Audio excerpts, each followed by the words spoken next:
Interdiction d'organiser les cérémonies d'inhumation dans le cimetière privé de Lubu dans la communauté urbaine de Luango dans le Kwilu.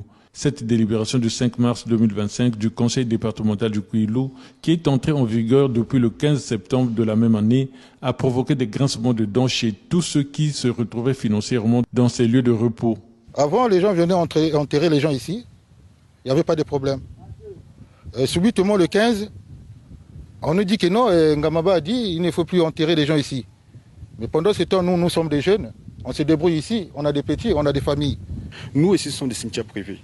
Ils nous laissent ici travailler à Luango ici, là. Nous avons encore des places.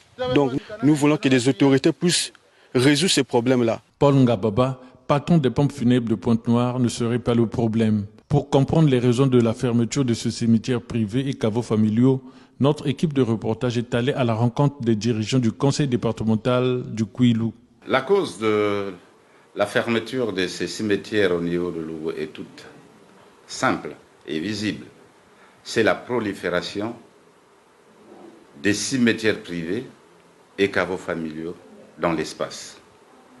Et nous savons que cette prolifération n'arrange pas notre communauté urbaine, qui demain va répondre à un plan d'urbanisme et peut avoir de lourdes conséquences dans les vies humaines. Le président du conseil départemental du Kwilu, M. Alexandre Mabiala, vient de prendre l'arrêté d'application portant fermeture des cimetières privés et caveaux familiaux dans la communauté urbaine de Luango, département du Kwilu.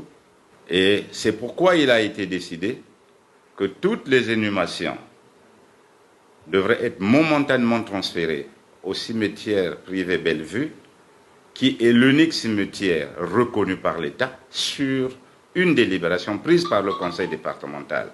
Des mesures exceptionnelles sont prises à l'égard des propriétaires des caveaux familiaux. Tous les propriétaires des caveaux familiaux, à partir du 15 septembre jusqu'au 15 octobre, sont appelés à venir se faire enregistrer au niveau du conseil départemental, où nous allons ouvrir un grand registre pour savoir qui est propriétaire d'un caveau familial et est-ce que le citoyen congolais peut être enterré dans ce caveau familial. Un cimetière interdépartemental Kwilu Pointe-Noire sera bientôt ouvert, à en croire les propos de Bienvenue Makosso Dangui.